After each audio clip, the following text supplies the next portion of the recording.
It's an open secret Hollywood's been swinging on Xi Jinping's Winnie the Pooh for a piping hot fucking minute, but at least until now, getting him to come right out and admit it was like asking Milli Vanilli to sing a cappella, which is why I scratched the top 5 layers of skin off my head when the Hollywood Reporter of all outlets called out the industry for its shy-com cuckery in a lengthy article just this past week.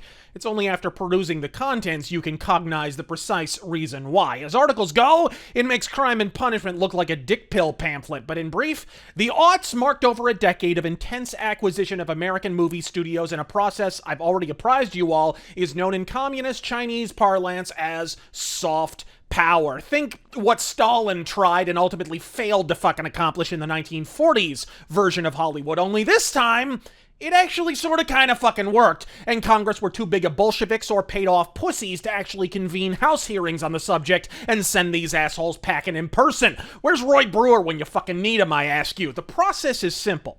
Buy into or collaborate with so many American film studios that the mere prospect of producing the slightest critique of the communist dictatorship in the Far East becomes a question of cash, not politics, and you've effectively conquered the entire entertainment propaganda apparatus of America without firing a fucking shot. When Vladimir Lenin was quoted as saying, "Of all the arts, to us," meaning the filthy fucking Reds, "the cinema is the most important," I have to believe this scenario would have given him a shuddering, full-body wet dream, folks. Lenin contextualized his remarks in other writings, by the way, saying cinema is unique in its ability to shape and mold reality as we see fit. The Communist Party was not like other parties, the Republicans or Democrats, or Libertarians, what have you. This was a party founded and funded by the Soviet Union, and it changed its position simultaneously to the Soviet position. For example, the communists were out front on the anti-fascist issue in the late 30s until 1939, when Stalin signed his pact with Hitler. The early Soviet leaders, Lenin and Stalin, were fascinated with cinema because it allowed endless alteration of reality, which of course is what they were trying to do in real life, create a new Soviet man and so on. And Lenin would send these cinema trains out into the countryside. And there were some prominent Soviet filmmakers. In the United States, the Communist Party sponsored some interesting documentaries and so on, but absolutely nothing that could compete with the American commercial cinema, which was the only game in town. It dominated the screens across the entire world.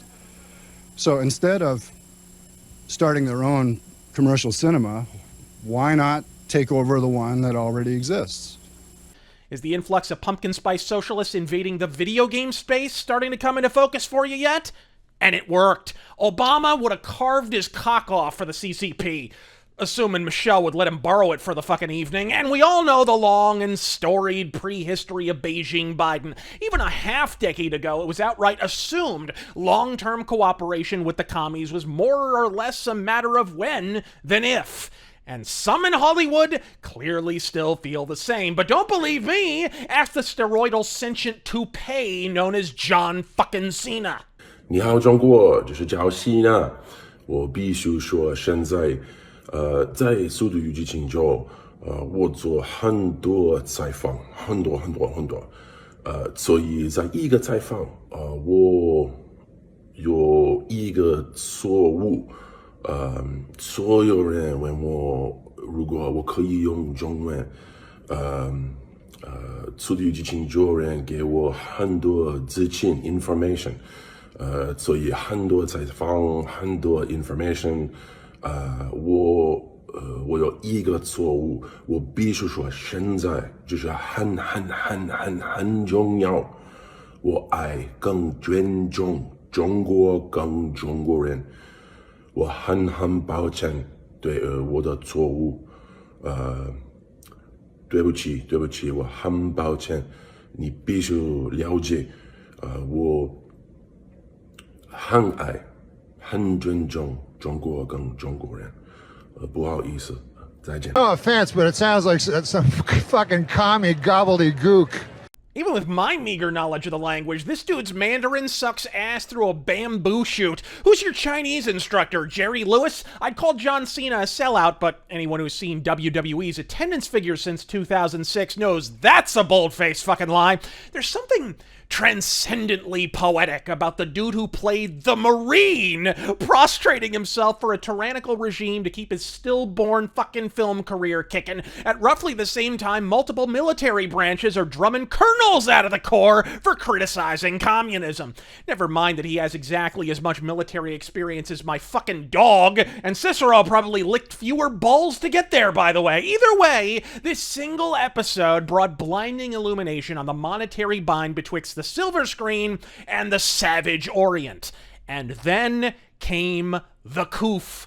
I don't know how up on current events you all are, but turns out after a year plus, Biden bloviating about how the pinko pox should be one of the only viruses in human history we don't name after its point of fucking origin, and how mine and others' allegation that it likely escaped from the Wuhan bio lab are the looniest conspiracy theories this side of election irregularities. Yeah, turns out just this past week, the media quietly admitted that every solitary patient zero to first come down with a commie cough was an employee at said biolab, meaning either these assholes were wet market aficionados par excellence, or shit escaped from a lab like Weapon X on bath salts. And that's not even... You hear that? Oh, fuck you, I was right, fuck you, I was right, fuck you, I was right. The title of the article is something to the effect of, "Is the romance between Hollywood and China over?" But honestly, the Tinseltown Tin Pot triad was destined for divorce long before the Kung Flu. Hell, before Trump was even a politician, Hollywood was already in the earliest stages of wondering why they were being kept minority partners in joint ventures with Chi-Com corporations that were increasingly failing to produce a fucking profit for them. Uncle Joe Biden tried to ameliorate that issue as vice president by negotiating higher rates of return for Western partners in joint Chinese movie releases in exchange for a higher cap on the number of Western movie releases per year. And for half a Chinese dick length, it appeared that might actually work. If you're wondering why we went from Disney to Mickey Mouse in under a 5-year fucking period, a 5-year plan, if you will, there's your answer on a tin pot platter. Sadly, someone neglected to translate the negotiations to collectivist cunt, and China virtually never honored the terms of the aforementioned arrangement, almost as if they feared no reprisal from Biden because they had some sort of incriminating information on his son or something. Who knows, maybe China and Hunter Biden just got off on the wrong foot. Then there was the fact that after decades of opening its economy, allowing additional autonomy to colonies such as Hong Kong and Taiwan, in an effort to raise its non-existent living standards, China remembered they're a communist dictatorship, and the looser their economic and social reins, the more political alternatives will present themselves, and in a socialist regime, political alternatives are a bit like meals. Nobody gets one. While the prevailing media narrative for over a decade was that China was the land of milk and soy for the movie industry, in truth, Hollywood were getting paid in pocket lint and pubes.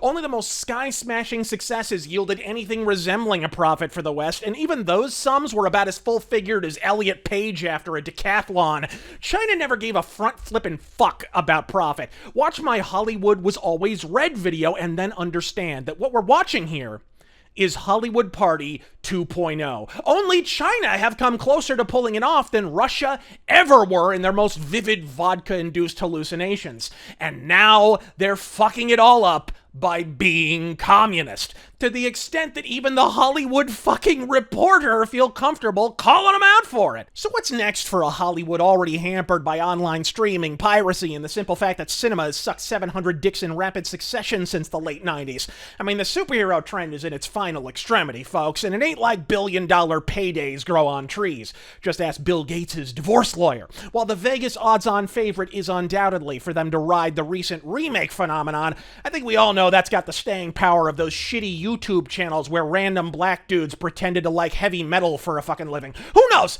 Maybe they'll make musicals great again. Can you imagine a 3D VR reboot of Glee? You could literally feel the characters pulling you out of the closet. I mean, I hear that Michael Brown biography hit the skids. Apparently they had to shoot it, reload, and then shoot it again. I'm Razor Fist. God fucking speed. About to the communist scheme.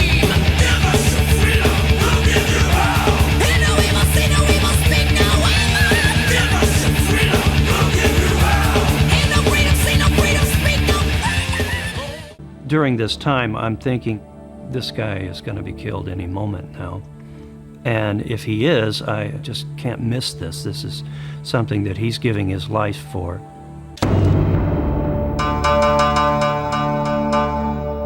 I realized that the Public Security Bureau had been watching us from the other rooftop by binoculars. So I went in and took the film out of the camera and took off the top of the toilet and put it in the holding tank, put the toilet top back on. And shortly after that, probably 10, 15 minutes afterwards, the Public Security Bureau broke through the door. And his name is John Cena! He's gonna get in the ring!